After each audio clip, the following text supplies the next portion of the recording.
گوشت بیچنے کا کام کرتا ہے، وہاں پر جا کر کے دیکھ لو۔ حضرت موسیٰ علیہ السلام جاتے ہیں اور جانے کے بعد میں اس شخص کو دیکھتے ہیں تو کیا ہوتا ہے، اپنی دکان چلا رہا ہے، بد کلامی بھی کر رہا ہے، طرح طرح کی گفتگو اور خرافاتی الفاظ کے ساتھ باتیں بھی کر رہا ہے۔ اور موسیٰ علیہ السلام اس دکان پر جا کر کے بیٹھ جاتے ہیں اور سوچنے لگتے ہیں، اے میرے پاک پروردگار عالم، میں موسیٰ تیرا کلیم اللہ، میں نبی، میری امت تو نے بنائی، میرا مقام یہ کیا کہ میں تجھ سے باتیں بھی کرتا ہوں کوہ طور پر، لیکن میرا ساتھی ساتھ میں جنت میں جانے والا ایسا شخص بد کلامی بھی کر رہا ہے، طرح طرح کے الفاظوں کے ساتھ میں گفتگو خرافات بھی کر رہا ہے، یہ معاملہ کیا ہے؟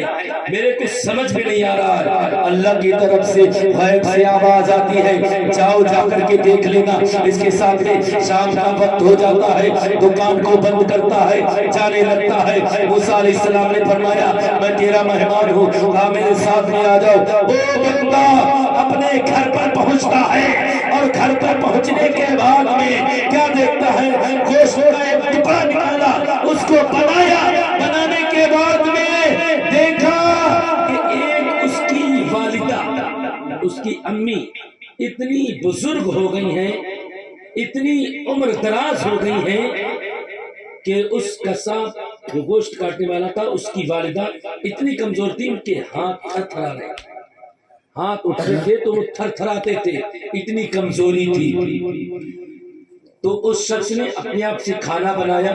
موسیٰ علیہ السلام نے سمجھا میرے پاس میں لائے گا، لیکن اس کھانے کو لے کر کے، روٹی اور سالن کو لے کر کے اپنی امی جان کے پاس میں پہنچتا ہے، اور جب والدہ کے پاس میں پہنچتا ہے تو اس نے اپنے دانتوں سے لقمے کو چبا چبا کر کے اپنی والدہ کے منہ میں رکھتا جاتا ہے، اپنے دانتوں سے نرم کر کر کے لقمے کو اپنی والدہ کے منہ میں رکھتا جاتا ہے، اور پھر کھانا کھلا کر کے فارغ ہو چکا، والدہ کے منہ کو دھلایا اپنے آپ سے۔ میں یہ اس لیے بتا رہا ہوں میرے بھائیوں اور دوستوں، اپنے ماں باپ کی خدمت کرنے میں بالکل شرم نہ کرنا۔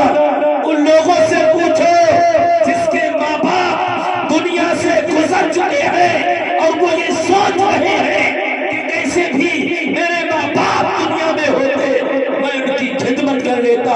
اس لیے خوش نصیب ابھی وہ لوگ ہیں جن کے ماں باپ دنیا میں ہیں، ان کی دل کھول کر کے اگر خدمت کر لیں گے تو اللہ و رسول خوش ہو جائے گا، اور جب اللہ رسول خوش ہو جاتا ہے تو اس کی دنیا بھی کامیاب ہے اور میدان حشر بھی کامیاب ہے۔ تو اس شخص نے لقمے کو نرم کر کر کے اپنی والدہ کے منہ میں رکھتا جاتا ہے، والدہ نے کھا لیا، پھر والدہ کے منہ کو دھلایا، منہ کو دھلانے کے بعد میں موسیٰ علیہ السلام کو پھر کھانا کھلایا، کھانا کھلانے کے بعد میں عشاء کے بعد کا وقت گزر جاتا ہے، موسیٰ علیہ السلام بستر پر لیٹ جاتے ہیں، رات میں آرام کرنے لگتے ہیں۔ آدھی رات کے بعد کا حصہ، جب آدھی رات کے بعد کا ٹائم آتا ہے تو موسیٰ علیہ السلام نے پتہ ہے کیا سنا؟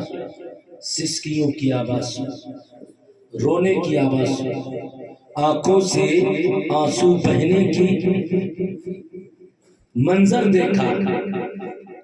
ایک سائیڈ میں گھر کے کمرے میں وہی شخص کی ماں جو بزرگ تھر تھرا رہی تھی، اس کے آنکھوں سے آنسو نکل رہے، سسکیاں لے رہی تھی۔ اللہ اکبر! جب وہ سسکیاں لے رہی تھی، موسیٰ علیہ السلام نے وضو بنایا اور اس والدہ کے قریب میں جا کر کے سننے لگتے ہیں کہ دیکھیں یہ کیا کہہ رہی ہے۔ جب موسیٰ علیہ السلام نے کان لگا کر کے سنا تو وہ بوڑھی ماں اللہ کی بارگاہ میں تھر تھراتے ہوئے ہاتھوں سے یہ دعا کر رہی تھی، اے میرے پاک پروردگار، میرے بیٹے کو موسیٰ کلیم اللہ کے ساتھ میں جنت میں بھیجنا۔ موسیٰ علیہ السلام سمجھ جاتے ہیں ہونا ہو جو اللہ نے ارشاد فرمایا وہ اس شخص کی وجہ سے نہیں بلکہ اس کی ماں کی دعاؤں کی وجہ۔ سمجھ گئے؟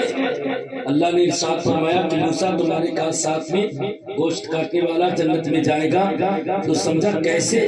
تب سمجھ میں آیا موسیٰ علیہ السلام نے سمجھا کہ بے شک اس شخص کا نہیں بلکہ اس کے جو ماں دعا کر رہی ہے کب کپاتے ہاتھوں سے تو وہ عرش تک جا رہی ہے۔ اللہ اکبر۔ کہنے کا مقصد یہ ہے والدین سے محبت کرتے رہے، عقیدت کرتے رہے، نماز کی پابندی کرتے رہے، اولیاء کرام سے محبت کرتے رہے۔ اللہ تبارک و تعالی سے دعا ہے ہمیں اور آپ کو نیک عمل کرنے کی توفیق و رفیق عطا فرمائے۔